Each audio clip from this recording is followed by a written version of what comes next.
بعض جيوش روسيا تترك الجبهات في أوكرانيا وتذهب عكس الاتجاه إلى هناك حيث سيبيريا، لا لتخوض حربا جديدة بل لتستعد لها مع حلفائها الأوثق والأقرب على أرض حيث تتصارع أكبر قوى الأرض للحصول على ثروات القطب الشمالي والوصول إلى المحيط الهادي. فبينما تدك جيوش الرئيس الروسي فلاديمير بوتين أوكرانيا منذ 7 أشهر، اتجهت قوات من هذه الجيوش إلى سيبيريا لضمان أمن روسيا وأمن حلفائها العسكري على حد قول موسكو، عبر مناورة عسكرية روسية كبيرة تحمل اسم فوستوك 2022 يشارك بها أكثر من 50,000 جندي روسي، وتتضمن مشاركة 5,000 سلاح من بين أخطر أسلحة روسيا، إضافة إلى 140 طائرة و60 سفينة حربية وسفن أخرى. أما عن المكان فقد تم اختياره بعناية على أراضٍ للتدريب العسكري بشرق سيبيريا ومنطقة الشرق الأقصى الروسي، إضافة إلى بحر اليابان. وعن الدول الحليفة التي تشارك في أكبر مناورات الروس، لم تقدم موسكو أي مفاجآت بقدوم عشرات آلاف الجنود إلى منطقة التدريب من الصين وبيلاروسيا والهند، إضافة إلى الجزائر وسوريا وأذربيجان وأرمينيا وكازاخستان وقرغيزستان ولاوس ومنغوليا ونيكاراغوا وطاجيكستان. فما الذي جعل بوتين يسحب 50,000 مقاتل من جبهات حرب ضروس ليرسلهم إلى سيبيريا حيث يلاقون رفاق السلاح من الحلفاء؟ قوة سيبيريا. يبدو أن إلقاء نظرة سريعة على أزمة الطاقة وخاصة الغاز التي تسببت بها حرب روسيا وأوكرانيا بعد محاولة الاتحاد الأوروبي الاستغناء عن الغاز الروسي سيكون كافيا لفهم استعجال بوتين لاستعراض عضلاته في سيبيريا، حيث يوجد خط قوة سيبيريا الذي تم تدشينه أواخر عام 2019 بهدف مد الصين بقرابة 38 مليار متر مكعب من الغاز الروسي سنويا بمجرد تشغيله بطاقته الكاملة عام 2025.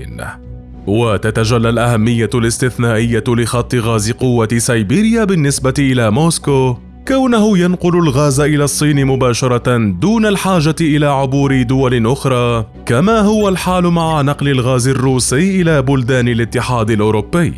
في وقت بات من المؤكد أن على روسيا تأمين أسواق أكبر لغازها، بعد أن بلغت تكلفة الاستثمارات الروسية قرابة 55 مليار يورو لتطوير حقلين للغاز في شرق سيبيريا وخط أنابيب إلى شمال شرق الصين. ولم تتوقف طموحات بوتين على إنشاء خط قوة سيبيريا، إذ سبق للرئيس الروسي أن أعطى أوامر لإنشاء خط قوة سيبيريا 2 الذي يرمي إلى نقل الغاز من شبه جزيرة يامال في سيبيريا التي تضم أكبر احتياطيات للغاز في روسيا، بهدف نقل قرابة 50 مليار متر مكعب إضافي بمعدل سنوي من الغاز الروسي إلى الصين عبر منغوليا. ورغم أن المشروع ربما لن يكتمل قبل عام 2030، إلا أن روسيا والصين تبدوان جادتين بحمايته حتى قبل أن يولد، ما أدى لظهور مصطلح طريق الحرير القطبي الذي يضمن وصول الغاز الطبيعي المسال من روسيا إلى الصين من دون الحاجة للمرور عبر مضيق ملقا الذي يصل المحيط الهندي بالهادئ، وهو من أزحم الممرات المائية في العالم. كنز القطب الشمالي. ليس لشخص عاقل أن يعتقد أن روسيا ستترك القطب الشمالي لأعدائها، هي قضية وجودية بالنسبة لموسكو لطالما أعلنها بوتين، وآخر تجلياتها عندما خرج الأمين العام لحلف الناتو يانس ستولتنبرغ ليتحدث عن الحاجة إلى زيادة وجود الحلف في منطقة القطب الشمالي، كونها منطقة للنشاطات الاقتصادية الروسية المختلفة، قبل أن يأتي الرد الروسي صارما على لسان المتحدث الروسي ديمتري بيسكوف بأن روسيا لن تسمح بأي تحرك للناتو في القطب الشمالي،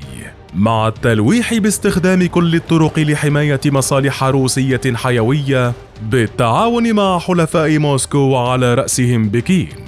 واليوم تنفذ روسيا ما توعدت به بإرسال قواتها وقوات حلفائها لاستعراض عضلات عسكرية في سيبيريا وتدريب على أكبر حروب المستقبل بقلب القطب الشمالي الذي تتنافس عليه القوى الكبرى بهدف السيطرة على ثروات تقدر بآلاف المليارات من الدولارات، ما قد يذيب جليد القطب قبل أن يفعله الاحتباس الحراري، حيث تدأب أمريكا ومعها الغرب من جهة وروسيا والصين من جهة أخرى على إرسال البعثات العلمية وتنفيذ المناورات العسكرية وصولا للتحركات الدبلوماسية، كل هذا بهدف إقامة مناطق استيطان أو توسع لاكتناز المخزونات تحت الجليد. ورغم التحذيرات الكبيرة مؤخرا من تجنب عسكرة القطب الشمالي، إلا أن تحركات القوى الكبرى ما زالت تؤكد أن جليد هذا القطب هو ساحة الحرب الكبرى المقبلة، خاصة بعد أن حدد المفهوم الاستراتيجي الجديد للناتو قدرات روسيا في أقصى الشمال أي في القطب الشمالي على أنها تحد استراتيجي للتحالف بأكمله، بينما تنص العقيدة البحرية الروسية الجديدة على أن القطب الشمالي تحول إلى منطقة منافسة دولية، ليس فقط من أجل وجهة نظر اقتصادية بل أيضا من وجهة نظر عسكرية. فما الذي يحويه القطب الشمالي من أجل كل هذا الصراع؟ هنا في أقصى شمال الكرة الأرضية يقع القطب الشمالي على مساحة 14 مليون كيلومتر مربع، حيث تتلامس 3 قارات هي آسيا وأوروبا وأمريكا الشمالية، وتطل عليه 5 دول هي روسيا والنرويج والدنمارك والولايات المتحدة وكندا، إلا أن هذه الدول جميعها تدرك مدى قوة روسيا في هذا القطب لأنها ببساطة تمتلك سيبيريا، كما أن لها الإطلالة الأكبر بما يتجاوز 50% من سواحل القطب الشمالي.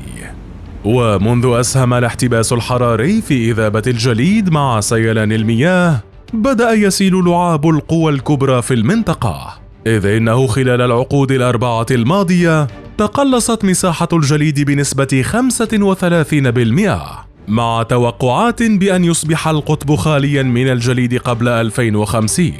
ما يعني تكشف الثروات بشكل كبير وإمكانية التنقيب والملاحة عبر تلك الممرات، خاصة مع معرفة احتواء القطب الشمالي على 90 مليار برميل من النفط، أي ما يوازي 15% من حجم احتياطات العالم، و17 تريليون قدم مكعب من الغاز، ما يعني 30% من الاحتياطي العالمي، و44 مليار برميل من الغاز المسال بواقع 26% من الاحتياطي العالمي. وإضافة لكل هذا يحتوي القطب الشمالي على كميات هائلة من النيكل والماس والزنك، لجانب ما يعرف بالعناصر الطبيعية النادرة، وهي المواد التي تستخدم في صناعات مختلفة بينها الصناعات العسكرية. وأنت برأيك هل ستنجح روسيا والصين بترويع أمريكا وأوروبا في القطب الشمالي؟ أم أن الحرب قادمة إلى جليد القطب وربما شرارتها من سيبيريا؟